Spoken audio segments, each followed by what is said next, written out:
कल हमने किए थे टाइप्स तक, ठीक है। अभी हम कर रहे हैं कि हमारा मेन, जहां से मैंने क्वेश्चन कहा था कि मेन क्वेश्चन ये आता है कि क्लासरूम के कम्युनिकेशन को आप और प्रभावशाली और ज्यादा इफेक्टिव कैसे बना सकते हो, ठीक है। तो या तो क्वेश्चन आता है कि इनमें से कौन सी ऐसी चीजें हैं, मतलब 4, 5 या 6 ऑप्शंस आपको दिए होते हैं, उनमें से आपको 3 या 4 सही वाले आंसर होते हैं, चूज करने होते हैं, ठीक है। इनमें से ऐसी कौन सी चीजें हैं जो एक क्लासरूम कम्युनिकेशन को और इफेक्टिव यानी और प्रभावशाली बना सकती हैं, ठीक है। और एक बार डायरेक्ट क्वेश्चन भी आया था कि कौन से वो 7 सीज हैं इनमें से, ठीक है। 7 सी का मतलब ये है कि ये शब्द सी से ही स्टार्ट होते हैं, तो हमें ऐसे ही रटने हैं सी से क्या क्या चीजें होती हैं, ठीक है। और वही ऑप्शन में होंगे, और जो इनमें से सी में नहीं होंगे, जैसे सी से तो बहुत सारी चीजें स्टार्ट होती है ना, वो कुछ भी लिख देंगे, बाकी के 2-3 रॉन्ग ऑप्शंस लिख देंगे। तो वो आपको देखना है कि कौन से मैं 7 याद करके गई थी या गया था, ठीक है। तो ऐसे 7 सीज होते हैं और 4 एस होते हैं। पहली चीज तो ये याद रखनी है कि कितने होते हैं, 7 होते हैं। 7 सी होते हैं और 4 ऐसे एस होते हैं जो कि आपके कम्युनिकेशन को कक्षा के अंदर, क्लास के अंदर और ज्यादा इफेक्टिव बना सकते हैं। अब वो कौन से हैं? नंबर 1 है कंप्लीटनेस। हिंदी वाले बच्चे भी अगर देखो, इंग्लिश में तो इसका मतलब ही पूर्णता हो गया ना, सी से नहीं रहा, ठीक है। अगर आप हिंदी में लर्न भी कर रहे हो, करो हिंदी में लर्न, कोई प्रॉब्लम नहीं है, लेकिन सी से कंप्लीटनेस होता है, ये जरूर याद कर लेना, ठीक है। यानी कि इंग्लिश में उसका शब्द याद कर लोगे तो बहुत बेटर रहेगा, क्योंकि पेपर में जब 6 ऑप्शंस आएंगे ना आपको, तो वहां सारे सी सी सी सी सी सी से आएंगे, ठीक है। और कई बार स्टेटमेंट की फॉर्म में भी आ जाता है कि कंप्लीटनेस ऑफ द सेंटेंस, यानी कि जैसे मतलब वाक्य की पूर्णता, ऐसे अगर लिखा हुआ आ गया तो भी आपको याद रखना है कि हाँ, पूर्णता जो है वो सी में आता है, कंप्लीटनेस, ठीक है। तो ऐसे इसको याद करना। नंबर 1 है कंप्लीटनेस, यानी कि आपका मैसेज जो है और प्रभावशाली। प्रभावशाली कैसे? अब अगर मैं आपको आधी बात बोलूंगी ही नहीं, या मतलब कह लीजिए मेरा मैसेज जो है वो ऑडियंस तक पूरा नहीं जाएगा, कन्वे कैसे होना चाहिए, कंप्लीट, संपूर्ण, ठीक है। अब मैं इस पूर्णता की जगह संपूर्ण भी लिख सकती थी, तो पेपर में ऐसा भी हो सकता है। इसलिए हिंदी वालों को कह रही हूँ कि प्लीज इंग्लिश में इन वर्ड्स को एक बार देख लेना।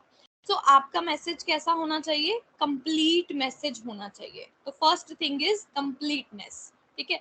सेकंड चीज आती है संक्षिप्तता, यानी कि कंसाइजनेस, ठीक है। संक्षिप्त होना, कम शब्दों में पूरी बात कह जाना, ठीक है।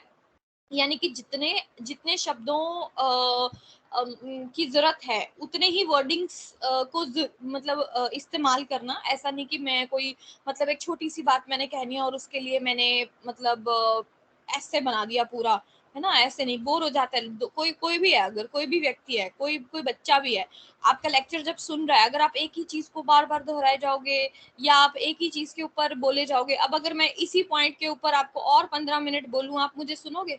नहीं सुनोगे। आप सिर्फ 2 मिनट के लिए मुझे हार्डली सुनोगे कि अच्छा, संक्षिप्तता का मतलब ये होता है, दैट्स इट। इससे ज्यादा मैं ना ही बोलूं तो ठीक है ना। ज्यादा से ज्यादा एग्जाम्पल दे दिया आपने। तो कहते हैं कि अपने जो भी आपने कहना है, बात को कन्वे करना है, वो कैसी होनी चाहिए, कम शब्दों में होनी चाहिए। मतलब जितने शब्दों का की जरूरत है सिर्फ उतनी, ठीक है। उसी को हम क्या कहते हैं, कंसाइज होना। नेक्स्ट आता है कंसिडरेशन, विचार, ठीक है। अब इसका मतलब है कि आपको हमेशा ये ध्यान रखना है कि यही बात अगर मुझे कोई बोलता तो मुझे कैसा लगता, यानी कि कंसिडर करना। कंसिडर देखो, इसको हम मैनर्स में भी ले सकते हैं कि ये दूसरों की भावनाओं की कदर करके बोलना, उनकी आवश्यकताओं का ध्यान रखते हुए बोलना, अपने जो दर्शक हैं यानी कि ऑडियंस है उनके हिसाब से बोलना। जैसे मान लो बच्चे हैं, तो बच्चों के सामने जब कोई लेक्चर भी देता है या कोई स्पीच भी देता है तो वो थोड़ी फनी सी होती है। क्यों होती है? क्योंकि उनकी ऑडियंस कौन सी होती है, बच्चों वाली होती है। आप उनको बड़ी बड़ी बातें करोगे, देश दुनिया की बातें करोगे, वो सुनेंगे ही नहीं, वो बोर हो जाएंगे, ठीक है। लेकिन उतनी ही अगर आपकी ऑडियंस जो है वो मेच्योर है, तो आप क्या करोगे, फिर आप थोड़ा मेच्योर वाली बात करोगे, फिर आप फनीनेस कम रखोगे अपने लेक्चर के अंदर। तो ये जो चीजें हैं, ये ध्यान में जब हम रखते हैं बोलते वक्त, कम्युनिकेट करते वक्त, इसी को हम कंसीडरेशन कहते हैं, ठीक है। यानी कि दूसरे के, जैसे क्या है, कह रहा है stepping into shoes of others, ठीक है, दूसरों के जूतों में कदम रखना, यानी कि ये सोचना कि मैं भी ऑडियंस ही हूँ, जो मैं बोल रही हूँ वो मुझे भी बोला जा सकता है, तो मैं कैसा उसके अंदर फील करूंगी। तो आपको यहाँ पे कोई भी ऐसा शब्द भी इस्तेमाल नहीं करना होता जो सामने वाले को किसी तरह से मतलब हर्ट करे, ठीक है। आपकी ऑडियंस को किसी तरह से हर्ट करे, उनकी ईगो को हर्ट करे, या उनकी किसी भी चीज को हर्ट करे। जैसे आप किसी की जात पात के बारे में, किसी के धर्म के बारे में, किसी की वेशभूषा के बारे में ऐसी बातें आप नहीं कह सकते हैं, अवॉइड करनी चाहिए एक अच्छे कम्युनिकेशन को बनाए रखने के लिए, ठीक है। फिर नेक्स्ट चीज आती है स्पष्टता, क्लैरिटी। आपका मैसेज क्या होना चाहिए, एकदम स्पष्ट होना चाहिए, उलझा हुआ नहीं होना चाहिए। मतलब ऐसा नहीं कि आपने कुछ कहा और मेरे को मैसेज तो पूरा था लेकिन मैं कंफ्यूज हो गई, मैं समझ ही नहीं पाई आप कहना क्या चाहते हो, वैसा नहीं होना चाहिए, ठीक है। सो क्लियर होना चाहिए। Clarity implies emphasis on a specific message और goal at a time rather than trying to achieve too much at one place at once. यानी कहता है मैं अगर कोशिश करूंगी कि मैं एक बात में 10 बातें कह जाऊं, मैं कह सकती हूँ, मैसेज क्लियर होगा। अगर मैं एक ही बार में बोलूंगी देखो आज आपका ये भी काम है, ये भी काम है, ये भी काम है, ये भी काम है, ये भी काम है, अब आप तो भूल ही जाओगे थोड़ी देर बाद, ठीक है। अब स्पष्टता के लिए हम क्या करेंगे कि पहले ये चीज कीजिए, फिर उसके बाद ये कीजिए, फिर उसके बाद ये कीजिए, है ना। इससे क्या होगा, आपका जो मैसेज है वो काफी हद तक क्लियर होगा और सामने वाले को अच्छे से समझ में भी आएगा, तो और ज्यादा प्रभावशाली अपने आप बन जाएगा। नेक्स्ट सी क्या है, कॉन्क्रीटनेस, ठीक है, ठोसता। ठोस क्या होता है, मैसेज का ठोस होना का मतलब क्या है कि मैसेज जो है, अब हमने कहा कि भाई स्पष्ट शब्दों में होना चाहिए, है ना, उसका मतलब जो मीनिंग है, ठीक है, वो भी आपको सामने वाले को क्लियर करना है। अब कंक्रीटनेस का ये मतलब है कि आपका जो मैसेज आप दे रहे हो उसमें बल होना चाहिए। बल मतलब ऐसे नहीं कि आप कहो कि मैं तो बस थोड़ी देर में मैं उड़ने वाली हूँ, या कुछ भी, है ना, कुछ भी ऐसे ही रैंडम। अभी इस मैसेज में तो, अब इस चीज में तो कोई ठोसता नहीं है, मैं कैसे उड़ूंगी, या मैं कैसे कोई वेग सी बात कर देना, मतलब, ठीक है, कोई ऐसी बात नहीं होनी चाहिए आपके मैसेज में जो कि जिसमें कि दम ही नहीं है, जिसमें बल नहीं है, ठीक है। तो आपके मैसेज में क्या होना चाहिए, मतलब सोच समझ के जब हम बोलते हैं किसी चीज को, उसको हम ठोस मजबूत, वो मैसेज ऐसा होना चाहिए, ठीक है। उसका कोई गोल होता है, यानी कि मैं किस लिए कह रही हूँ, क्या चीज मैं कह रही हूँ, ऐसे। देन नेक्स्ट होता है सौजन्य, जिसे हम कहते हैं कर्टिसी। कर्टिसी क्या होती है, विनम्रता भी कहते हैं हम इसको, यानी कि आपको अपने मैसेज को पूरी विनम्रता से बोलना है, मतलब कि पोलाइटनेस जिसको हम कहते हैं, कर्टिसी होती है सामने वाले की इज्जत रख के, यानी कि पोलाइट तरीके से, एकदम आराम से, ठीक है। और मतलब ऐसा बिहेवियर नहीं दिखाना होता कि भाई मैं सिंसियर ही नहीं हूँ, ठीक है, यानी कि पूरे रिफ्लेक्टिव थिंकिंग यूज करके, यानी कि चिंतनशील होके, सोच समझ के मैं बड़े से बात कर रही हूँ या छोटे से बात कर रही हूँ या किससे बात कर रही हूँ, ठीक है। तो आपका मैसेज क्या होगा, और ज्यादा इफेक्टिव होगा। जैसे दूसरों की प्रेज करना या ऐसी चीजें भी अपने मैसेजेस में ऐड ऑन करना। कर्टिसी में पोलाइटनेस ज्यादा आती है। कर्टिसी की जब हम बात करते हैं तो सारा मीनिंग जो है वो दूसरे की रिस्पेक्ट और पोलाइटनेस के ऊपर आ जाता है, कि आपको विनम्रता से बात करना, सिंसियरली बात करना, प्लस दूसरे की इज्जत करके बात करना, ठीक है। आपका एक्सप्रेशन ऐसा होना चाहिए एज अ सेंडर। फिर लास्ट हमारा जो 7वां सी है वो है शुद्धता, ठीक है। शुद्धता का मतलब क्या है, करेक्टनेस। तो आपके जो मैसेज है वो ग्रामेटिकली वो बिना किसी एरर के होना चाहिए, यानी कि वो व्याकरण संबंधी त्रुटियां जो है वो उसके अंदर नहीं होनी चाहिए, ठीक है। चाहे मैं अगर बोल रही हूँ इसी सेंटेंस को अगर मैं ये कहूँ कि अगर मैंने कहा कि मुझे घूमने जाना है, जाना घूमना मुझे है, या कुछ ऐसा बोलूं, तो वो बिल्कुल भी सही मैसेज कन्वे नहीं होगा, ठीक है। और मैं ग्रामेटिकली उसकी फॉर्मेशन ही अगर गलत कर दूं, या मैं जाता हूँ कहती हूँ, ठीक है, तो भी वो गलत चीज है, तो वो कंफ्यूजन क्रिएट करता है। तो इसलिए आपका मैसेज क्या होना चाहिए, ग्रामेटिकली बिल्कुल करेक्ट होना चाहिए। तो ये हमारे 7 सी होते हैं जिनसे आपका मैसेज क्लासरूम के अंदर और ज्यादा इफेक्टिव बन जाता है। Completeness, conciseness, consideration, clarity, concreteness, ठीक है, और कर्टिसी और करेक्टनेस, ठीक है। इंग्लिश में जो वर्ड्स हैं, फिर से कह रही हूँ कि एक बार कोशिश करो कि इन 7 का रट्टा आप लगा लो ऐसे का ऐसे, ठीक है। समझ में आई ये 7 C's? Yes ma'am. Yes ma'am, but please repeat कर दीजिए इनके इंग्लिश, जिससे हम इसको अपने नोट्स में नोट डाउन कर लें। क्या कर दूं? मैम जो आपने इंग्लिश इनकी बोली ना, अभी हिंदी में हमारे पास जो नोट्स है वो हिंदी में है, हाँ, इसका नहीं, ट्रांसलेट कर मैंने दीजिए ना जिससे वो 7। हाँ मैं रिपीट कर देती हूँ रियांका। वैसे बता रही हूँ कि मैंने ना सभी बच्चों को दोनों ही फोल्डर्स के एक्सेस दिए हैं, चाहे वो इंग्लिश नोट्स हैं चाहे वो हिंदी नोट्स हैं, ठीक है। ओके मैम, तब फिर मैं दोनों उसमें से फोल्डर्स, टैली कर हाँ लूंगी और वैसे उसमें मैं नोट बोल कर देती लूंगी। हूँ, कोई प्रॉब्लम नहीं है, मैं बोल देती हूँ। बट समटाइम्स अगर मेरे पीठ पीछे भी मान लो क्लास में नहीं हूँ, आपको नोट्स में से कोई भी अगर इंग्लिश में भी, क्योंकि बहुत सारे बच्चे बायलिंगुअल भी पढ़ते हैं, कि मान लो इंग्लिश में यस समझ मैम, नहीं आया, हिंदी में देख लिया, या हिंदी में समझ नहीं आया, इंग्लिश में इजी लग रहा है, हाँ, तो इसीलिए दोनों फोल्डर्स का एक्सेस है, आप वो भी खोल के देख सकते हो, ठीक है। Okay ma'am. हाँ, फिर भी मैं बोल देती हूँ आपको, कंप्लीटनेस, कंसाइजनेस, ये आपको स्क्रीन पे दिख जाएंगे इसके स्पेलिंग, कंसाइजनेस, कंसिडरेशन, क्लैरिटी,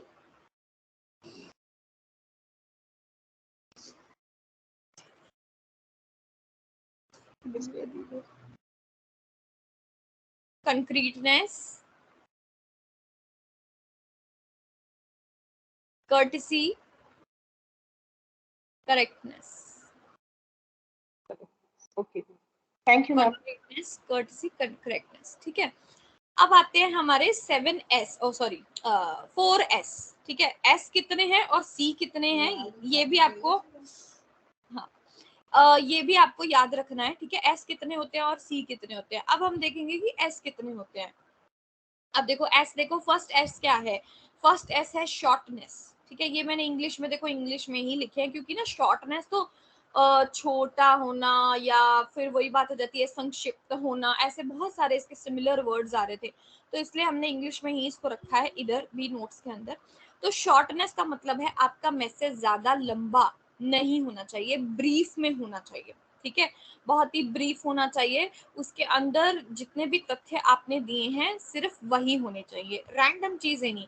जैसे मैंने ऊपर भी कहा था कि संक्षिप्तता में भी हम ये चीज कहते थे, ठीक है। तो उतना ही हो जितना कि समझ में आने जैसा, मतलब सामने वाले के लिए हो, तो शॉर्ट हो आपका मैसेज, जल्दी समझ में आएगा। सेकंड क्या है, सिंप्लिसिटी, सिंपल मैसेज होना चाहिए, ये नहीं कि बहुत ही टफ लैंग्वेज में आपने बोल दिया जो मुझे समझ में ही नहीं आया, या मुझे मतलब वो वर्ड्स ही नहीं आते, कोई सिंबॉलिक लैंग्वेज आपने यूज कर दी, मुझे वो आती ही नहीं, तो मैं कैसे समझूंगी उसको, ठीक है। तो जिससे ऑडियंस है, देखो अगर आपकी ऑडियंस जो है वो अगर गुजराती है तो आप गुजराती में बात करेंगे। अगर आपकी ऑडियंस, जैसे जैसे अब हम बुद्धिज्म पढ़ते हैं कि भाई उन्होंने बुद्ध ने जो अपनी जितनी भी प्रीचिंग्स उस टाइम पे दी थी वो पाली भाषा में दी थी, और उन्होंने अपनी सबसे पहले पाली भाषा में उन्होंने प्रेफर किया था। क्यों किया था? क्योंकि उनकी ऑडियंस पाली भाषा की थी, सारी मदर टंग उस टाइम पे पाली भाषा यूज होती थी, तो तभी समझ में आएगा ना लोगों को। जितना सिंपल होगा, जितना ही शब्द उसके सरल होंगे, उतनी ज्यादा मैसेज का इफेक्टिवनेस जो है वो बढ़ता है, ठीक है। देन नेक्स्ट आता है स्ट्रेंथ। स्ट्रेंथ यानी फिर से वो बात आ जाती है कि बल होना चाहिए, यानी आपका मैसेज सही और एकदम सही, मतलब क्रेडिबल, मतलब कि जिसपे विश्वास किया जा सके, ऐसा होना चाहिए। स्ट्रेंथ होनी चाहिए आपके मैसेज में, दम होना चाहिए, ठीक है। नेक्स्ट लास्ट वन आता है सिंसियरिटी। सिंसियरिटी का मतलब है कि आपको कोई भी, मतलब मान लो उसके लिए जिसको भी आप भेज रहे हैं, पूरी ईमानदारी से, पूरी निष्ठा से उस चीज को आप मैसेज को कन्वे कर रहे हैं, ठीक है। मतलब जेन्युइन, कोई झूठ नहीं है उसमें, कोई उसमें कुछ भी ऐसा नहीं झलक रहा जिसमें आपने कोई झूठ बोल दिया या कोई बात छुपा ली उससे, ठीक है। आपका एक सिंसियर मैसेज है, ओके। तो ये 4 ही हैं, शॉर्टनेस, सिंप्लिसिटी, स्ट्रेंथ और सिंसियरिटी। क्लियर है? हाँ, यस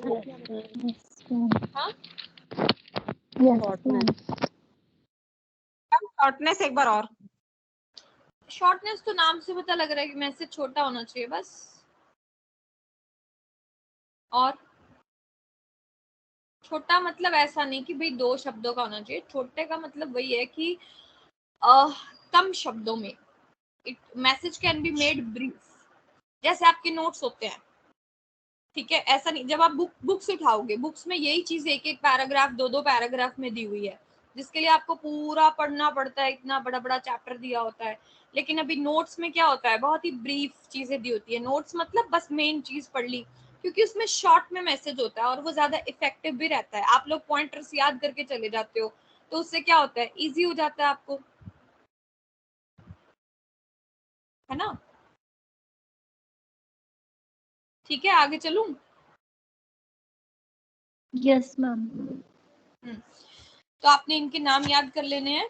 और जैसे मैंने बताया कि वो यही पूछते हैं कि इनमें से क्या चीजें हैं जो हम इफेक्टिव कम्युनिकेशन के लिए फॉलो करें, ठीक है।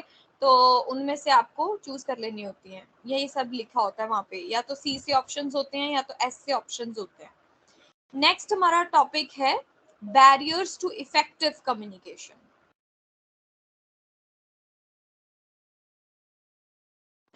बैरियर्स टू इफेक्टिव कम्युनिकेशन यानी कि क्या क्या बाधाएं हमारे पास आ जाती हैं हमारे कम्युनिकेशन को जो प्रभावशाली नहीं होने देती हैं।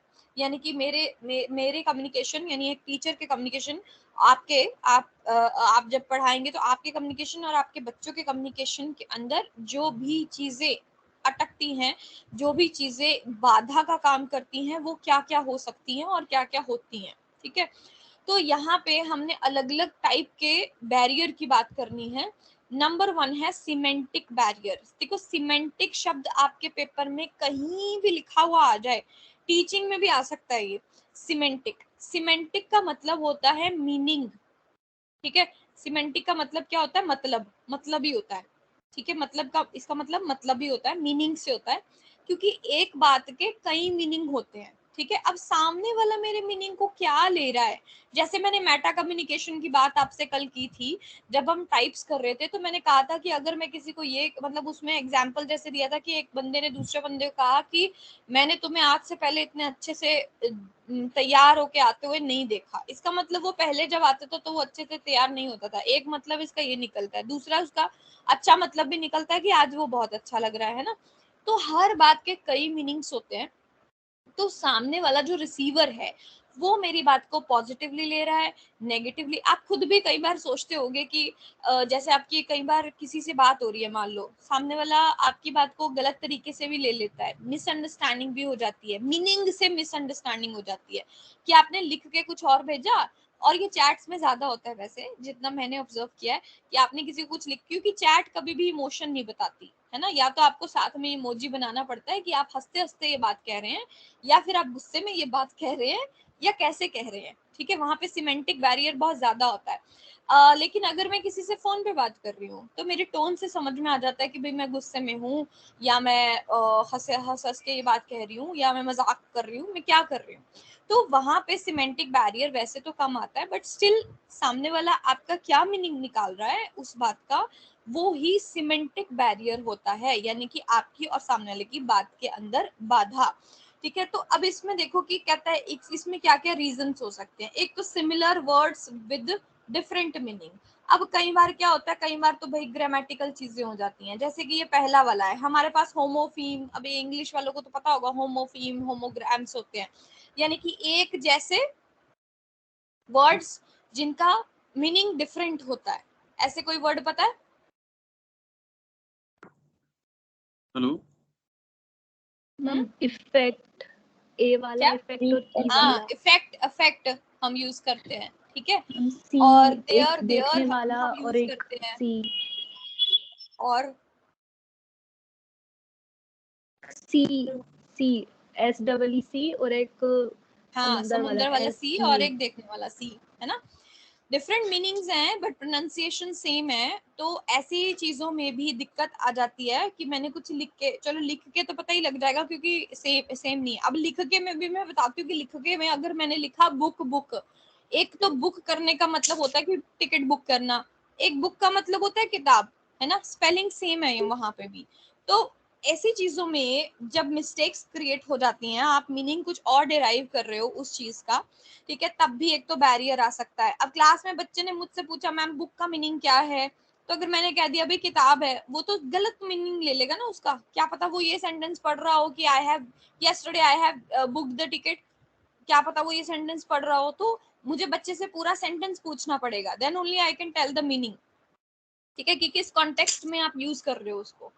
फिर आता है रॉन्ग एजम्पशन। कई बार हमारा दिमागी रॉन्ग एजम्पशन मतलब गलत अवधारणा लगा लेना, गलत धारणा लगा लेना कि इसने, जैसे ना कई लोग होते हैं जिनसे हम ये उम्मीद ही नहीं करते कि वो अच्छे से बात करेंगे या अच्छे से बोलेंगे, तो वो अच्छा भी बोलते हैं ना, तो हमें कई बार लगता है अरे इसने ना मुझे इस टोन में ही बोला होगा, इसने ना मुझे यही बोला होगा, पक्का इसने यही सुनाया होगा। तो ये चीज क्या होती है, रॉन्ग एजम्पशंस होती हैं हमारी, हम बिना सोचे समझे जब रॉन्ग गलत अज्यूम कर लेते हैं, ठीक है। फिर नेक्स्ट आता है टेक्निकल लैंग्वेज। जैसे मैंने शुरू में ही कहा कि भाषा तो सबसे बड़ा बैरियर हो सकता है, भाषा हम अलग से भी पढ़ेंगे, लेकिन टेक्निकल लैंग्वेज का मतलब है जैसे कि अब हम पंजाबी बोलते हैं, पंजाबी कितने तरीके की पंजाबी होती है, मतलब एक तरीके की पंजाबी नहीं है, कहीं पे कुछ पंजाबी में किसी चीज को कहीं पे कुछ बोला जाता है, कहीं पे कुछ। इसी तरीके से सिमिलरली हिंदी है, हिंदी भी प्योर हिंदी नहीं आती है लोगों को, ठीक है। हम आम हिंदी बोलते हैं जो आम भाषा में यूज, क्यों आपको ये इतने डिफिकल्ट लगते हैं, ये वर्ड्स क्यों डिफिकल्ट लगते हैं, क्योंकि प्योर हिंदी हम यूज ही नहीं करते, ठीक है। तो टेक्निकल लैंग्वेजेस हम यूज नहीं करते, जैसे कंप्यूटर वालों की अपनी लैंग्वेज होती है, वायरस है जी, या अपना कुछ भी, मतलब कुछ भी ऐसी, ये जो वोकैबुलरी है, जैसे आप इसमें कम्युनिकेशन में और आईसीटी में जैसे आप पढ़ोगे, तो जो आपकी ये टेक्निकल लैंग्वेज है उसमें जो बैरियर्स आते हैं, ठीक है, मतलब कि उसको समझने में, वो भी सिमेंटिक बैरियर होते हैं। जैसे डॉक्टर की अपनी लैंग्वेज होती है, आप कभी भी एक डॉक्टर की रिपोर्ट आती है, कोई भी आप टेस्ट कराने जाते हो, तो आपको डॉक्टर से ही पूछना पड़ता है जी रिपोर्ट में क्या लिखा है, क्या आया है रिपोर्ट में, ठीक है। अगर आप साइंस स्टूडेंट हो आप समझ सकते हो, इंटेलिजेंस हो अदरवाइज आप जाओगी। नहीं समझ सकते हो। हाँ जी, क्या बोल रहे हो? हेलो। माइक म्यूट कर लिया करो। हाँ जी। तो अदरवाइज आप टेक्निकल लैंग्वेज को नहीं समझ पाते हो, क्योंकि हर फील्ड की अपनी एक भाषा होती है, वो भी सिमेंटिक लैंग्वेज होती है, मतलब सिमेंटिक बैरियर होता है, सॉरी। फिर डिफरेंट कल्चर, जैसे मैंने अभी पंजाबी बोला, या कल्चर से क्या बदल जाता है, कल्चर से तो हमारी टोन ही बदल जाती है, हमारा एक्सेंट ही बदल जाता है, हमारी शब्दावली वोकैबुलरी ही बदल जाती है ना। तो डिफरेंट कल्चर में चीजों को भी डिफरेंटली लिया जाता है, ठीक है, उससे भी सिमेंटिक बैरियर आ जाते हैं। जैसे बहुत सी जगहों पे हम लोग हाथ जोड़ के नमस्ते करते हैं, बहुत सी जगहों पे इसका मीनिंग कुछ और भी हो सकता है, डिफरेंट कल्चर्स में डिफरेंट मीनिंग्स होते हैं, ठीक है। जैसे हम हैंड शेक करते हैं, उसका मीनिंग भी अलग से अलग कल्चर्स में अलग लिया जाता है। जैसे हम ये अंगूठा दिखाते हैं, अंगूठा हम जैसे मतलब थम्स अप करते हैं हम, उसका उसका मीनिंग कई कल्चर्स में नेगेटिव लिया जाता है, बट हमारे कल्चर में उसको अच्छा माना जाता है। तो ये जो जितनी चीजें हैं ये सारे सिमेंटिक बैरियर के अंदर, यानी कि जब आपको मतलब समझने में डिफिकल्टी आए, उस चीज को हम कहते हैं। क्लियर? सिमेंटिक बैरियर क्लियर है? Yes ma'am. Yes ma'am. ठीक है। नेक्स्ट आता है लैंग्वेज बैरियर। लैंग्वेज यानी भाषा।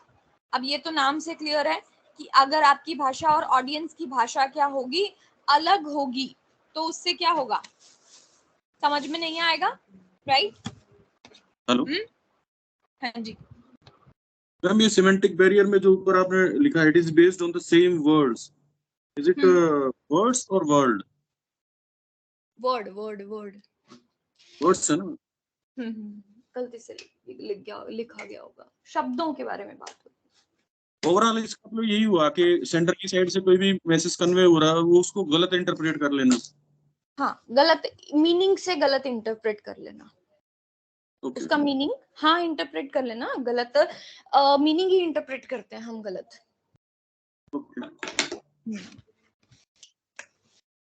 ठीक है।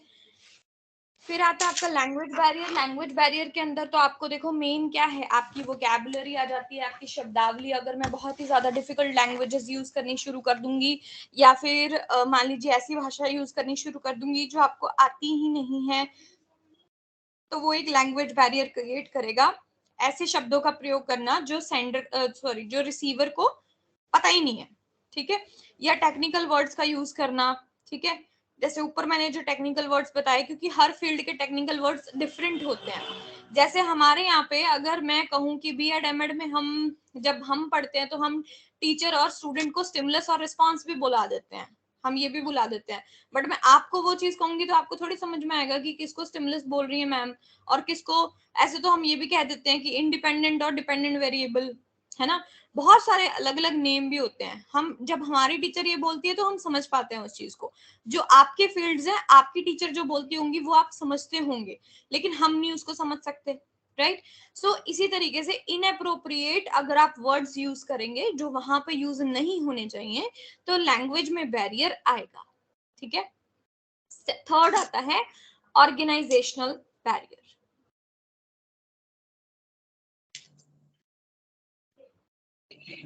ऑर्गेनाइजेशन का मतलब क्या है कि हम एक मैसेज को हमेशा, जैसे मान लो मैं ये ना ज्यादातर आता है ये फॉर्मल के अंदर, मतलब फॉर्मल कल मैंने बताया था आपको, औपचारिक जो आपका कम्युनिकेशन है जिसके अंदर हम एक ऑफिस की बात करते हैं या एक कंपनी की बात करते हैं, एक ऑर्गेनाइजेशन की बात करते हैं कि एक संस्था में किस तरीके से मैसेजेस एक के बाद ऊपर, मतलब ऊपर की तरफ जाते हैं या नीचे की तरफ जाते हैं, है ना। ये चीजें हमने समझी थी। तो अब ऑर्गेनाइजेशन में अगर गड़बड़ी होगी, यानी कि स्टाफ मेंबर्स की मान लो आपस में बनती नहीं, या स्टाफ मेंबर्स ने अच्छे से मैसेज नहीं कन्वे किया, तो आगे जाते जाते तक मैसेज क्या हो जाता है, मैसेज कुछ और ही बन जाता है। आया तो मैसेज ओरिजिनली कुछ और था, ठीक है, लेकिन वहां तक पहुंचते पहुंचते जो मतलब मतभेदों के कारण या कह लीजिए गैप के कारण, अब आज मुझे एक मैसेज दिया था और बोला था कि उस मैम को बता देना, मैंने 2 दिन तक बताया ही नहीं, या मैं भूल गई, या मेरी उनसे बातचीत नहीं होती, या मेरी उनसे बनती नहीं, ठीक है, कुछ भी रीजन हो सकता है जिसकी वजह से उस ऑर्गेनाइजेशन की जो लेयर है वो वाली, उसके अंदर प्रॉब्लम आ सकती है, ठीक है, यानी कि मैसेज अच्छे से आगे कन्वे ही नहीं हुआ, ठीक है। अब यही चीज को हम ऑर्गेनाइजेशनल बैरियर कहते हैं, ठीक है। इसके अंदर ऑर्गेनाइजेशन के रूल्स एंड रेगुलेशंस भी आ सकते हैं, कोऑपरेशन बिटवीन जैसे सुपीरियर और सुबॉर्डिनेट, यानी कि जो उच्च पद पे लगे हुए हैं उनके निम्न पद वालों से मान लो बनती ही नहीं, या फिर वो ज्यादा उनको मतलब डोमिनेट करते हैं, तो भी मैसेज पहुंचने में बहुत प्रॉब्लम्स आती हैं। तो कोई भी रीजन हो सकता है, या फिर ऑर्गेनाइजेशन का कल्चर कैसा है उस पर भी डिपेंड करता है कि आपका मैसेज जा रहा है या नहीं जा रहा है, ठीक है। फिर उसके बाद स्टेटस या लेयर्स, कितनी लेयर्स हैं, कितने स्टेटस हैं। जैसे मान लीजिए एक कंपनी में अगर 5 ही स्टेटस है या 5 ही लेयर्स हैं, ठीक है, लेयर का मतलब है पद, ओहदे, ठीक है, अगर 5 ही ओहदे हैं तो मैसेज पहुंच जाएगा, कोई गड़बड़ी नहीं है। अगर 20 ओहदे हैं मान लो, ठीक है, कि मैंने इसको मैसेज भेजना है, उसने उसको भेजना है, उसने उसको भेजना है, उसने उसको, अब 20 मैसेजेस को तो पहुंचते पहुंचते भी वक्त लग जाएगा एक तो, और दूसरा गड़बड़ी होने के ज्यादा चांसेस रहेंगे। तो जितनी ज्यादा लेयर्स होंगी, जितने ज्यादा ओहदे या पद होंगे, या जितनी ज्यादा मैसेजेस को आगे से आगे कन्वे करना होगा, उतनी ज्यादा ऑर्गेनाइजेशन में प्रॉब्लम आएगी उस मैसेज के अंदर। क्लियर है ये? Yes ma'am. Ma'am okay, next आता है, ये संगठनात्मक था, नेक्स्ट आता है पारस्परिक बाधा। पारस्परिक बाधा क्या है? इसके अंदर हम मिसकम्युनिकेशन सबसे ज्यादा क्रिएट हो जाता है, ठीक है। द चांसेस ऑफ मिसकम्युनिकेशन, यानी कि जब हम गलत संभावना लगा बैठते हैं एक मैसेज की, वो ज्यादा किसमें पॉसिबल होती है, इंटरपर्सनल के अंदर पॉसिबल होती है, पारस्परिक बाधा के अंदर ऐसा होता है। तो इसके अंदर जैसे कि there are differences in education, society and economic status in sender and receiver, यानी कि अगर मेरे और जिसको मैं बात बोल रही हूँ, अगर उसके बैकग्राउंड और मेरे बैकग्राउंड में डिफरेंस है, ठीक है, मान लो कोई भी किसी भी तरीके का डिफरेंस है, चाहे वो इकोनॉमिक स्टेटस में है, चाहे वो सोसाइटी में, अब अगर मान लो कोई, अगर मान लो मेरे से ज्यादा कोई बड़े स्टेटस का है, या कोई मेरे से ज्यादा अच्छी जॉब भी करता है, या अच्छे से एम्प्लॉयड है, या कुछ भी है ना, वो मुझे जो भी कहेगा ना, उसका इंप्रेशन मेरे ऊपर ना वैसा ही आएगा, ठीक है। मैं ना चाहते हुए भी उसका एक इंप्रेशन ऐसा ही लूंगी, चाहे वो मान लो मुझे कोई नॉलेजेबल बात बता रहा है, चाहे वो मान लो मुझे कोई यही बता रहा है कि यार मेरी कंपनी में तो ना ऐसा है, तो मैं सोचूंगी यार ऐसे ही फेंक रहा है, मतलब मुझे सुनाने के लिए बोल रहे हैं, या चाहे उसकी बात सही हो, ठीक है। तो आपकी जो मिसकम्युनिकेशन के चांसेस होते हैं, 2 लोगों के बीच के कम्युनिकेशन में सबसे ज्यादा होते हैं, ठीक है। these barriers develop due to the values held in relationship. इसके ये क्यों होते हैं? क्योंकि हमारा जो आपसी रिलेशन होगा ना दो लोगों का, ठीक है, दो लोगों का रिलेशन होगा, उनके ऊपर डिपेंड करता है कि वो मैसेज कैसा कन्वे होगा। अब जिससे मेरी बनती होगी वो तो मुझे कुछ भी कह लेगा तो मैं कहूंगी अरे कोई बात नहीं, कह दिया फिर क्या हो गया, है ना, ऐसे बोल दिया तो क्या हो गया, मैं उसकी बात को सही ही लूंगी, ठीक है, मैं सही ही लूंगी उसकी बात को, बिकॉज वो इंटरप्रिटेशन वैसी ही होगी, ठीक है, एटीट्यूड के ऊपर डिपेंड करेगी, यानी मेरे उस बात को लेने के नजरिए पे कि मेरा नजरिया क्या है उस व्यक्ति के लिए या उस व्यक्ति का नजरिया क्या है मेरे लिए, ठीक है। तो अगर मेरे को नहीं बनती होगी मेरी तो मैं उसकी सही बात को भी गलत ही लूंगी, ठीक है। तो ये इंटरपर्सनल बैरियर में सबसे ज्यादा मिसकम्युनिकेशन होने के चांसेस होते हैं। नेक्स्ट आपका आता है इंडिविजुअल यानी व्यक्तिगत बाधा। व्यक्तिगत का मतलब मेरी खुद की बाधा, मेरी खुद की, ठीक है, यानी आपकी या मेरी, ठीक है, ये हमारे पर्सनल बैरियर्स होते हैं। पर्सनल कैसे, इसे हम मनोसामाजिक बैरियर भी कहते हैं। मनोसामाजिक जो बाधाएं होती हैं, देखो दो चीजों से रिलेट करती हैं। एक इंडिविजुअल की जो बाधा होती है वो या तो उसकी साइकोलॉजी से, ठीक है, या तो उसके सोशल बैकग्राउंड से, ठीक है, इसमें ये दोनों ही झलकते हैं। और इसके अंदर these barriers include difference in personality। अगर हमारी पर्सनालिटी मतलब मेरी पर्सनालिटी एकदम डिफरेंट है, या मैं रूढ़िवादी विचारधारा रखती हूँ, या फिर मैं ज्यादा ध्यान नहीं देती हूँ उस बात के ऊपर, सावधानी नहीं देती हूँ, या फिर मेरे जो डिफरेंसेस हैं वो ज्यादा मतलब मेरा जो सोसाइटी में मतलब मैं ज्यादा पार्टिसिपेट नहीं करती, ठीक है, तो भी उसका इफेक्ट जो है वो भी मेरे लिए एक बैरियर का काम करेगा। और प्लस इसके अंदर ये याद रखना है आपने कि अगर मुझे सुनाई ही नहीं देता है, ठीक है, यानी कि फिजिकल डिसऑर्डर या हैंडीकैप वर्ड हम we don't use handicap, this is PDF, otherwise आप हैंडीकैप वर्ड नहीं कहते हैं, हम डिसऑर्डर कह देते हैं, डिसेबिलिटी कह देते हैं। तो अगर मुझे कोई तरह की फिजिकल डिसेबिलिटी है या कोई डिसऑर्डर है जिसकी वजह से सुनाई नहीं देता है, ये पीले कलर का वो, तो फिर भी नहीं सुनेगा, मतलब नहीं, मैं बैरियर हो जाएगा। इंडिविजुअल बैरियर क्या है, अगर मुझे कम सुनता है या ऊंचा सुनता है या मुझे सुनता ही नहीं है या मुझे सुनने में प्रॉब्लम है किसी तरह की, ठीक है, तो वो भी किसके अंदर काउंट होती है, वो इंडिविजुअल, यानी कि उनका व्यक्तिगत रीजन है कि भाई उसको सुनता नहीं, अब ये उसका रीजन है ना, मैंने तो मैसेज सही से दिया, तो ये चीज हो जाती है। फिर आता है sixth one, physical barrier. Physical मतलब भौतिक बाधा। अब भौतिक का मतलब क्या है कि जब हमें किसी तरीके की भौतिक यानी अवरोध की किसी तरीके की नॉइस, फिजिकल मतलब सराउंडिंग से रिलेटेड है, ठीक है, सराउंडिंग से रिलेटेड है, प्लस इसके अंदर आपको अगर आप दूर बैठे हो, सराउंडिंग मतलब आपका एनवायरनमेंट, अगर दरवाजा बंद है तो भी मुझे सुनेगा नहीं, ठीक है, अगर मान लो दूसरे रूम से मतलब आवाज आ रही है लेकिन मुझे कुछ नहीं सुन रहा, ठीक है, मैं क्योंकि मैं बहुत डिस्टेंस पे बैठी हूँ, तो भी वो फिजिकल बैरियर के अंदर आता है। या फिर मेरे जिस चीज में मैं बोल रही हूँ उस चीज में कोई ना कोई इफेक्ट है, कोई ना कोई डिफेक्ट है, इफेक्ट नहीं डिफेक्ट है, तो भी प्रॉब्लम आने के चांसेस हैं, उसको हम फिजिकल बैरियर कहते हैं। या फिर मेरे सराउंडिंग में बहुत ज्यादा शोर है अगर, तो भी मेरी बात अब अभी अगर बाहर जाके मैं लेक्चर देने लगूंगी तो बहुत सारी आपको शोर आने लगेगा क्योंकि सड़क पे बहुत सारे व्हीकल्स चल रहे हैं, है ना, तो उसका क्या होगा, फिर आपके पास मेरी वॉइस पहुंचेगी ही नहीं, तो वो एक तरह का फिजिकल बैरियर काउंट हो जाएगा, ठीक है। यहाँ तक क्लियर हुआ 6 barriers? Yes ma'am. Yes ma'am. Okay, फिर मैम उसके बाद आता फिजिकल है बाधा मेन। फिर हाँ जी, हाँ जी, फिजिकल बाधा फिर से बताना मैम। फिजिकल यानी भौतिक विभा। अगर मैं आपसे कुछ दूरी पे, इतनी दूरी पे बैठी हूँ कि मुझे आपकी आवाज सुनाई ही नहीं देगी, तो वो एक बाधा है ना, मैसेज सेंड करने में एक बाधा है। जैसे क्लास में जो बच्चे लास्ट में बैठे होते हैं, एक टीचर की वॉइस इतनी ज्यादा क्यों, अभी मैं धीरे भी बोलूंगी ना तो भी आप लोगों को सुनेगा, बट नेचुरली मेरी टोन अपने आप ही इतनी लाउड हो जाती है कि मेरे पूरे घर में मेरी आवाज गूंजती है, because I have that tone of teachers. क्योंकि आप जब पढ़ाते हो तो आप जब इतना लाउड आपकी वॉइस आती है कि पीछे तब तक बच्चे को सुनाई दे, तो फिजिकली जब हम क्लास के अंदर बैठते हैं, पढ़ाते हैं या बैठते हैं, अगर हम क्लासरूम से इसको रिलेट करते हैं, ठीक है।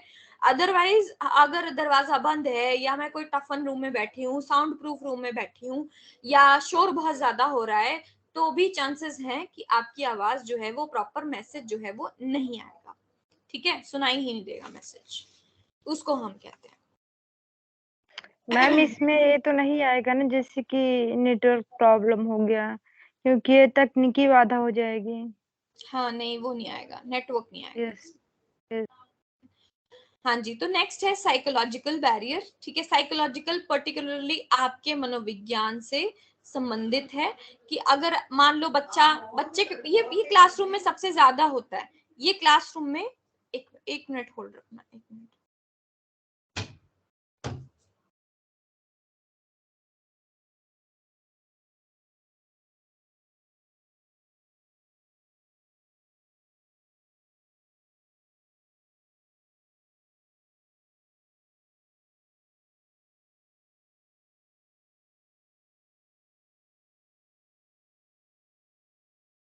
हाँ जी, तो साइकोलॉजिकल बैरियर जो है वो क्लास में सबसे ज्यादा होता है, बच्चों के साथ सबसे ज्यादा होता है। क्यों होता है? मतलब एडल्ट्स में भी आप लगा लो, और आप लगा लो कि जो आपका एडोलसेंट लर्नर है उसके अंदर भी होता है, और बच्चों में तो बहुत ही ज्यादा होता है। क्यों? क्योंकि कक्षा में क्या होती है उनकी, ध्यान की कमी, दिमाग कहीं और दौड़ रहा है, मतलब फिजिकली वहां प्रेजेंट है लेकिन साइकोलॉजिकली वहां, मेंटली वहां प्रेजेंट नहीं है। टीचर्स को आपने बहुत बार ऐसा कहते हुए सुना होगा कि अपने अपने दिमाग क्लास के अंदर लेके आओ, बैठे यहाँ हो, कहाँ सोच रहे, कहाँ हो, मेरी बात को सुन नहीं रहे हो। उसके रीजन क्या होते हैं? साइकोलॉजिकल रीजंस होते हैं, क्योंकि आपका दिमाग कहीं और चल रहा होता है, या मे बी आपका इमोशन ही नहीं है उस वक्त, आपके जो भावनाएं हैं वो बाधा बन रही हैं। जैसे मान लो अगर मेरी भावना उस टाइम पे खेलने की हो कि भाई यार गेम पीरियड होता तो अच्छा होता है ये वाला, है ना, अब मेरा ध्यान तो उधर ही लगा हुआ है, या फिर छुट्टी, मतलब रिसेस कब होगी, मुझे तो भूख लगी है, अब ध्यान तो मेरा उधर ही लगा हुआ है ना कि मैं खाना कब खाऊंगी, तो मैं किसी की बात ही नहीं सुनूंगी, ठीक है। या फिर पुअर रिटेंशन यानी जैसे आपको मतलब आप याद ही नहीं रख पाते हो बात को, टीचर की बात तो सुन ली, ठीक है, या फिर याद क्यों नहीं हम रख पाते? क्योंकि उस वक्त हमारा माइंड कहीं और था जब वो बोल रहे थे, तो बाद में याद कैसे रहेगा मुझे, ठीक है, ये भी वही रीजन हो जाता है। या फिर आप अगर आपके ओपिनियन डिफरेंट है, ठीक है, ये ना मेन ये वाली आती है, ये डिफरेंट ओपिनियन, यानी कि आपकी अलग अलग राय की बात जो आती है वो छोटे लर्नर में कभी नहीं आती, वो आती है वयस्क लर्नर्स के अंदर, बड़ों के अंदर। जैसे कुछ जो बच्चे हैं, बच्चे मतलब जो स्टूडेंट्स हैं, उनका अपना एक व्यू पॉइंट होता है पर्टिकुलर चीज के बारे में, तो फिर ना टीचर कुछ भी बोल रहा हो वो कहते हैं यार ये मुझे आता है, ये मुझे नहीं सुनना, ये क्या बोल रहे हैं, मुझे आता है ये। तो भी आपका वो क्या है, वो साइकोलॉजिकल बैरियर है। अगर आप ये सोचते हो कि मुझे तो इस सब्जेक्ट की सारी नॉलेज है, मुझे ये पढ़ने की जरूरत ही नहीं है, ये जो बोल रहे हैं मुझे ये सुनने की जरूरत ही नहीं है, ठीक है, तो भी आपका उस बारे में क्या हो जाएगा, साइकोलॉजिकल बैरियर हो जाएगा। या फिर अगर आपकी अपनी धारणा है उस चीज के बारे में तो भी, ठीक है। तो ये आपका मनोवैज्ञानिक बाधा है। नेक्स्ट आपकी लास्ट वन है तकनीकी बाधा, जो कि वेरी इजी टू अंडरस्टैंड, बहुत ही आसान है। टेक्निकल बैरियर क्या होता है? टेक्नोलॉजी के अंदर कोई भी बैरियर आ जाता है, नेटवर्क का चले जाना, मतलब वाईफाई बंद हो जाना, या फोन में, लैपटॉप में, जैसे पीछे मेरे लैपटॉप में बहुत इशू रहता था कि मैं लिंक भेज रही हूँ, कुछ और ही हो रहा है, ज्वाइन नहीं हो रहा है, या कुछ भी है, वो लॉट्स ऑफ टेक्निकल बैरियर्स हमारे साथ हो जाते हैं। नोट्स कई बार एक्सेस में गड़बड़ी हो जाती है, कोई और जीमेल आईडी हम लगा रहे हैं, बिकॉज अभी तो हम भी सीख रहे हैं, सब लोगों के लिए ये चीजें नहीं है, ठीक है, आपके लिए भी जितनी है हमारे लिए भी है उतनी ही, क्योंकि हम ऑनलाइन काम क्या होता है, ऑनलाइन सारा टेक्निकल काम होता है, आपको टेक्निकल चीजों को समझना पड़ता है खुद बैठ के, है ना। हमारी फील्ड क्या है, टीचर्स की है, टेक्नीशियंस की नहीं है, तो हमें वो समझनी पड़ती है। अब उसकी वजह से क्या हो जाता है, किसी ना किसी वजह की इलेक्ट्रॉनिक जब प्रॉब्लम आ जाती है या नेटवर्क से रिलेटेड आ जाती है, उसी को हम टेक्निकल बैरियर कहते हैं, जिसकी वजह से मैसेज जो है वो सही तरीके से कन्वे नहीं हो पाता है। ये आपके सारे 8 बैरियर्स थे जो मैंने करा दिए। इनमें से कोई ना समझ में आया हो तो बताओ।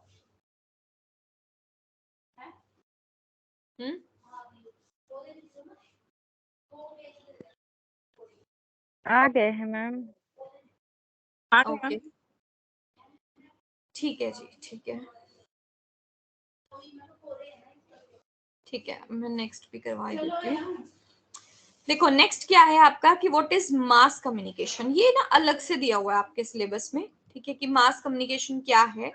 और ये आज खत्म हो जाएगा, छोटा सा ही है ये, आज करवा के उसके बाद आपको करवाना है कल मॉडल्स ऑफ कम्युनिकेशन, जो कि मस्ट है। मस्ट मतलब आप ये समझ लो कि आपको समझने ही समझने हैं, और प्लस उसमें से क्वेश्चन जरूर होता है। 5 क्वेश्चंस में से एक क्वेश्चन आपका मॉडल्स पे होना ही होना है, तो वो पूरा लेक्चर ही अलग है, पूरा एक लेक्चर जाता है उसके ऊपर, मॉडल्स के ऊपर, ठीक है। अभी हम समझ लेते हैं कि मास मीडिया और मास कम्युनिकेशन क्या है। पहले तो कोई मुझे फर्क बताएगा कि मास कम्युनिकेशन और मास मीडिया यानी जन संचार और जन मीडिया माध्यम के अंदर डिफरेंस क्या है? Yes ma'am. हाँ जी बताओ। मैम मास मीडिया तो वो हो गया जैसे हम लोग जैसे आजकल जैसे मैम मोदी जी मन की बात करते हैं, वो जन संचार हो गया, है ना। और जैसे ये हम टीवी पे न्यूज देखते हैं या वो करते हैं, ये मास मीडिया में आ गया। तो क्या वो मास मीडिया में नहीं आया मन की बात? वो भी तो मास मीडिया मैम हो गया। वो तो उसमें हो गया ना मैम। या जैसे ये रैली वगैरह होती है, ये सब। कर देना मैम मतलब जो एक बोल रहा है और बहुत सारी भीड़ सुन रही है, वो हो गया ना। हाँ, और दूसरा टीवी के माध्यम से संदेश देना लोगों को, वो मीडिया संचार में लगना, वो मीडिया में चला गया। बात एक ही है, राखी भी सही कह रही है। बस ये बात है कि देखो, जब हम मास कम्युनिकेशन कह रहे हैं, जन से मुझे क्या करना है, संचार करना है, यानी जनता से, जनता मतलब बहुत ही बड़ी जनसंख्या में मुझे एक मैसेज भेजना है, ठीक है, उसको हम क्या कहते हैं, उसको मास कम्युनिकेशन कहते हैं, यानी जन संचार करना है जी। मेरे को पूरे चंडीगढ़ में या मेरे को पूरे नॉर्थ इंडिया में ये बात पहुंचानी है, ठीक है, फॉर एग्जाम्पल। तो अब मैं उसके लिए कर क्या सकती हूँ, माध्यम क्या चूज करूं, टीवी, न्यूज़पेपर, रेडियो, क्या करूं, है ना। ऐसा क्या चूज करूं जिसके थ्रू कोई मैगजीन में छाप दूं, कोई फिल्म बना दूं, क्या करूं, वो क्या है, वो माध्यम के अंदर आ जाता है, वो मास मीडिया है, ठीक है, जिसके थ्रू, जिसके जरिए से आप जन संचार कर पाते हैं, ठीक है। तो दोनों ही एक दूसरे से लिंक्ड हैं, ठीक है। मास कम्युनिकेशन करने के लिए मुझे मास मीडिया को चूज करना पड़ता है, समझ गए? यस मैम, जैसे सोशल मीडिया, प्रिंट मीडिया, हाँ, आजकल तो electronic media, social media, Facebook पे एक पोस्ट डाल दो, बस काम खत्म, है ना। तो वो भी एक जनसंचार है, बिल्कुल है, तो माध्यम है जनसंचार का, ठीक है। रिपीट करना मैम, हाँ जी, पर रिपीट करना मैम इसके डिफरेंस को। Yes ma'am. ओके, देखो मास कम्युनिकेशन क्या है कि मुझे जब बड़ी जनसंख्या में किसी से बात करनी है, ठीक है, लोगों से बात करनी है, जैसे कि अभी राखी ने कहा कि अगर मोदी जी को बात, हमसे कोई भी बात शेयर करनी है, तो उन्होंने एक प्रोग्राम बनाया है जी, मन की बात, ठीक है, कि उनको कोई भी बात कन्वे करनी है या कुछ भी कहना है, कोई मैसेज है, सो वो क्या करते हैं, जन संचार करते हैं, ठीक है, यानी कि उनको जनता तक बात पहुंचानी है। लेकिन पहुंचानी किसके जरिए है, उसके लिए उन्होंने तरीका क्या चूज किया है, उसके लिए उन्होंने रेडियो चूज किया, कि देखो रेडियो के थ्रू मैं मन की बात कहूंगा। तो रेडियो वहां पे क्या प्ले कर रहा है, किस चीज का रोल प्ले कर रहा है, माध्यम का रोल प्ले कर रहा है, जनता से बात करने का माध्यम, जन माध्यम। तो मास मीडिया क्या होता है, मास मीडिया के अंदर बहुत सारी कैटेगरीज आ जाती हैं, जैसे कि यहाँ पे सारी मेंशन्ड है। It includes radio, TV, newspaper, magazine, films, record, tape recorder, video cassettes, ठीक है, इंटरनेट या सोशल मीडिया भी आप लिख सकते हो। ये सारी चीजें आ जाती हैं माध्यम के अंदर। इट मींस चैनल कोई भी। हाँ, चैनल, ठीक है, ओके। नेक्स्ट आता है आपका कि कैरेक्टरिस्टिक्स क्या हैं मास कम्युनिकेशन के, यानी इसकी क्या क्या विशेषताएं हैं जनसंचार की। अब देखो कि कहता है कि direct messages towards the relatively large heterogeneous and anonymous audience. देखो लार्ज मतलब बहुत ही बड़ी जनसंख्या में यदि मैं किसी से बात करना चाहती हूँ, ठीक है, और यदि वो जनसंख्या क्या है, वो विषम है, यानी कि वो हेट्रोजीनियस है, उसमें बड़े भी आ जाते हैं, बूढ़े भी आ जाते हैं, उसमें हर एज के लोग आ गए, मेल भी आ गए, फिर फीमेल भी आ गई, फिर रूरल भी आ गए, फिर अर्बन भी आ गए, हर तरह के अलग अलग अलग अलग अलग अलग लोग हैं, ठीक है, उनसे बात करनी है। और एनोनिमस, एनोनिमस का मतलब जिनसे मैं परिचित नहीं हूँ, मुझे अब क्या मोदी क्या मेरे को जानते हैं पर्सनली? नहीं जानते हैं, ठीक है, या किसी को पर्सनली, हर किसी को पर्सनली जानते हैं, पूरे देश को पर्सनली जानते हैं? नहीं जानते, ठीक है। उनके लिए तो हम कौन है, उनके लिए हम बस एक इंडियन है, वो बस इतना ही जानते हैं और हमें पर्सनली नहीं जानते, उनके लिए हम अननोन है, ठीक है। तो ये क्या है कि मुझे ऐसे लोगों तक मैसेज पहुंचाना है जिन्हें मैं जानती नहीं हूँ, जिनकी जो संख्या है वो बहुत ही बड़ी है, और प्लस उसमें सब हर तरीके का बच्चा, बूढ़ा, हर तरीके का जो जन है वो आता है, ठीक है। तो इस उसके अंदर हम क्या करते हैं, messages are transmitted publicly, no privacy.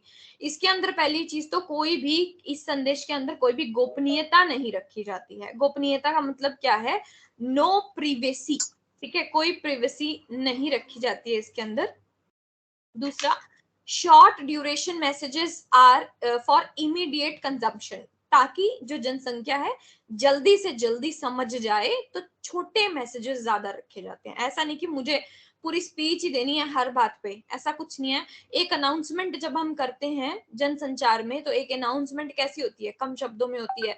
जैसे अब कोरोना काल में था कि भाई ऐसा कि अपने घर में रहिए, या ऐसा कीजिए, या वैसा कीजिए, तो ऐसा तो नहीं था कि हम पूरी पूरी उसके ऊपर स्पीचेस सुन रहे थे, ठीक है। वो बहुत ही कम रखी जाती थी जो बड़ी स्पीचेस थी, अदरवाइज छोटे मैसेजेस पास ऑन किए जाते थे। फिर आता है कि फीडबैक इज इनडायरेक्ट। इसके अंदर कौन है ये, प्रिशा यादव?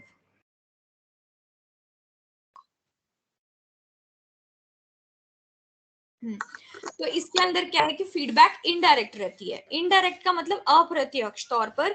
अब हर इंसान तो फीडबैक नहीं दे रहा ना मोदी को, मोदी की चाहे कोई बात उनको पसंद आ रही है चाहे नहीं आ रही है, ठीक है, तो हम आपस में जरूर बात कर लेते हैं कि यार ये सरकार ने ये चीज गलत की, इनको ये नहीं करना चाहिए था, ऐसा नहीं होना चाहिए था, ये गलत बात है, लेकिन हम डायरेक्ट उन तक तो मैसेज नहीं पहुंचा पा रहे ना।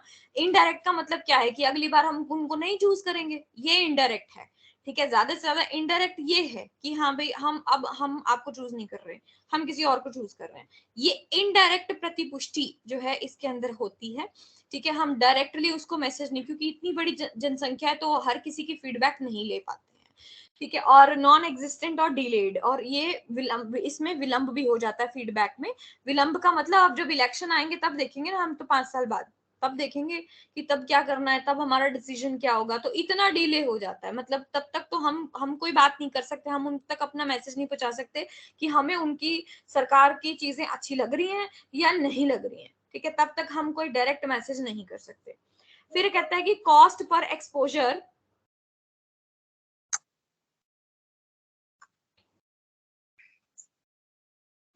कॉस्ट पर एक्सपोजर पर इंडिविजुअल इज मिनिमम, ठीक है। यानी कि आपको एक ही जगह पे बस न्यूज़पेपर में एक छपवा दिया, तो इतना ज्यादा पैसा इसमें नहीं जाता है, क्योंकि एक ही प्लेटफॉर्म पे आप इधर आओगी ना, पड़ा इधर आ जा। माइक म्यूट करो। क्योंकि इतना ज्यादा पैसा कि मैं घर घर तक एक चीज को पहुंचा पाऊं और हर इंसान तक पहुंचा पाऊं, अगर मैं फिजिकली इस काम में लगूंगी तो मेरा बहुत पैसा लग जाएगा। मैं पैम्फलेट्स बांटूंगी तो भी मेरा बहुत पैसा लग जाएगा कि मुझे पूरे देश में पैम्फलेट्स बांटने हैं। बट एक अगर न्यूज़पेपर में एक जगह से आप कोई भी न्यूज छपवा दोगे, या एक बार टीवी पे कुछ भी अनाउंस कर दोगे, ठीक है, दिन में 2 बार भी उसकी एडवर्टाइजमेंट आ जाएगी, या एक बार किसी न्यूज चैनल को दे दोगे, तो बस वो पूरे दिन रिपीट करते रहेंगे। तो इसमें कॉस्ट जो पर इंडिविजुअल है, यानी कि पर व्यक्ति जो इसमें प्रति दर जो लगती है, हमारे पैसे लगते हैं, वो कम लगते हैं। फिर सोर्स बिलोंग्स टू ऑर्गेनाइजेशन और इंस्टीट्यूट, यानी कि जो भी उसका स्रोत होता है वो किसी न किसी संस्था या किसी न किसी मतलब कोई भी इंस्टीट्यूशन से बिलोंग करता है। जैसे मैंने सरकार का एग्जांपल दिया, तो इसी तरीके से कोई कंपनी भी हो सकती है या कोई भी संगठन भी हो सकता है, ठीक है। फिर नेक्स्ट लास्ट आता है कि मोस्टली वन वे होता है। ये सिर्फ ये याद रखना, वेरी वेरी इंपॉर्टेंट पॉइंट, कि मास कम्युनिकेशन वन वे होता है। मोदी ने जो बोलना है बोल के चले जाते हैं, उनको कोई नहीं पड़ी है कि हमें क्या बोलना है, ठीक है, एक एक बंदे की बात थोड़ी सुन सकते हैं तो वो उसमें कोई भी फीडबैक नहीं होती है। जैसे मैंने ऊपर भी लिखा है कि फीडबैक इनडायरेक्ट होती है, डायरेक्ट फीडबैक हो ही नहीं सकती। मैं इतनी बड़ी जनसंख्या की डायरेक्ट फीडबैक कैसे ले लूंगी? ठीक है, तो आप सिर्फ अपना मैसेज बोलते हैं और चले जाते हैं। जैसे टीवी चलता है, टीवी में बस बता दिया जाता है कि भाई जी ऐसा है ऐसा है ऐसा है। अब आप टीवी पे फोन करके तो बोल नहीं सकते, या टीवी को बोल तो सकते नहीं हो, इधर से तो मैसेज नहीं जाएगा। तो वन वे कम्युनिकेशन होता है, यानी कि एक तरफा होता है। क्लियर है इतना कैरेक्टरिस्टिक्स? Yes ma'am. ठीक है, यस टाइप्स करवा दूं? थोड़े से ही हैं, 3 ही हैं, कर लेते हैं। देखो इसके 3 तरह के टाइप्स हैं मास मीडिया के। कौन कौन से टाइप्स हैं? नंबर 1 है ट्रेडिशनल मीडिया। ट्रेडिशनल मीडिया जो हमारे कल्चर से, पारंपरिक जिसको हम कहते हैं, पारंपरिक माध्यम कौन सा है? जो हमारे कल्चर में झलकता है, ऐसे मैसेजेस जो हमारे कल्चर देता है, देता आ रहा है मतलब। ठीक है, जो जैसे हमारे डांस है, हमारा म्यूजिक है, हमारे सॉन्ग्स हैं, हमारे जो थिएटर की ऑडियंस है, जो चीजें उनको अट्रैक्ट करती हैं, जितनी भी हमारी कला के क्षेत्र हैं, ये सारे हमारे ट्रेडिशनल मीडिया के अंदर आते हैं। यानी हमारे कल्चर के ऐसे माध्यम होते हैं जो जनता तक हमारा कल्चर कैसा है, या हम क्या सोच रखते हैं, या हम क्या पहनावा रखते हैं, ये सारी चीजें पहुंचाता है। ठीक है, ये एक तरीके का मैसेज होता है। दूसरा आता है प्रिंट मीडिया। प्रिंट मीडिया का मतलब है जितना भी हम छापने वाली चीजें होती हैं, प्रिंटिंग की चीजें होती हैं। अब प्रिंटिंग में क्या आता है? न्यूज़पेपर छपता है, ठीक है, मैगजीन छपती है, पीरियोडिकल मतलब पत्रिकाएं छपती हैं, किताबें छपती हैं। ठीक है, तो जितनी भी चीजें छपती हैं उनको छापा जाता है, मतलब प्रिंट किया जाता है, वो सारी की सारी इसके अंदर मास मीडिया के अंदर वो भी एक टाइप है। फिर तीसरा टाइप है इलेक्ट्रॉनिक माध्यम, यानी कि इलेक्ट्रॉनिक मीडिया। इसकी हिस्ट्री जो है कि ये कब स्टार्ट हुआ था? With the invention of cinematography by Lumiere brothers. ठीक है, ल्यूमियर ब्रदर्स ने इसे स्टार्ट किया था जब उन्होंने थिएटर स्टार्ट किए थे, तो इलेक्ट्रॉनिक मीडिया स्टार्ट हो गया था।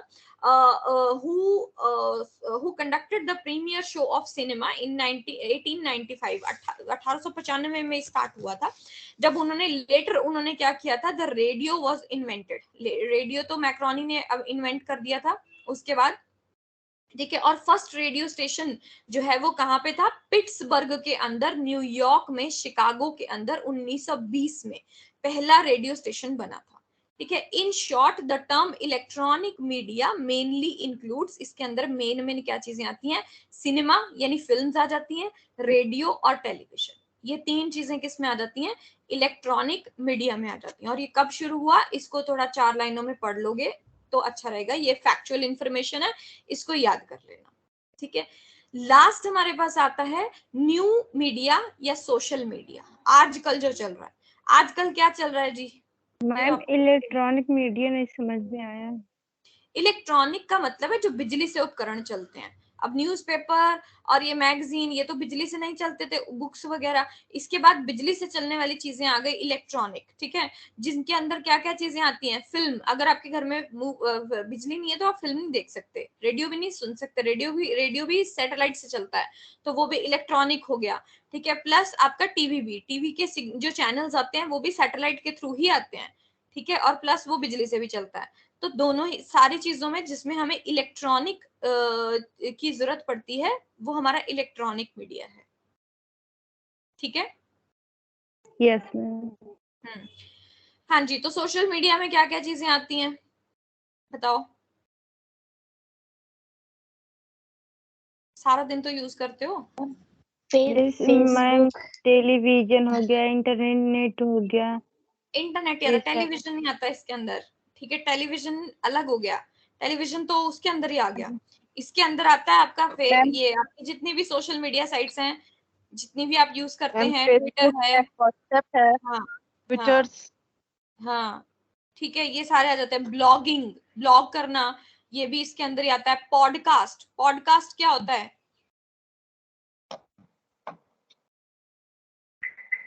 हाँ जी, कभी डाउनलोड किया अपने फोन में? पॉडकास्ट नाम की एप्लीकेशन आती है एक, नो मैम। उसमें एक लोगों ने ना कहानियां या कह लीजिए बहुत ही अच्छी अच्छी चीजें ना रिकॉर्ड करके रखी होती है। पॉडकास्ट ना एक सिर्फ सुनने की वो है, ठीक है। उसमें अगर आप उसको चलाओगे तो मान लो किसी की विचार इंस्पिरेशनल मैम उसमें कहानी सुनने है, को मिलता है। हाँ सुनने को मिलता है, मतलब वो सिर्फ सुनने वाली चीज है, बट है वो भी सोशल मीडिया में ही आता है, यानी वो एक एप्लीकेशन है पॉडकास्ट, ठीक है। डाउनलोड भी कर सकते हो, उसको चेक भी कर सकते हो, पॉडकास्ट के नाम से ये स्पेलिंग है पॉडकास्ट, ठीक है। फिर उसके बाद इंटरनेट आ गया इसके अंदर, इंटरनेट रेडियो आ गया, आजकल हमारे पास इंटरनेट रेडियो भी है। और ये सारी चीजें जितनी भी वेबसाइट्स पे हम जाते हैं, ये सारी चीजें, ये सब नए मीडिया यानी न्यू मीडिया या सोशल मीडिया के अंदर काउंट होती है। क्लियर? Yes ma'am. ठीक है। अब आज इस डॉक्यूमेंट को पूरा थॉरोली पढ़ो, कहीं से कुछ भी ऐसा है जो समझ में नहीं आया, अपने डाउट्स को साथ साथ लिख लिया करो और अगले लेक्चर में ले लिया करो।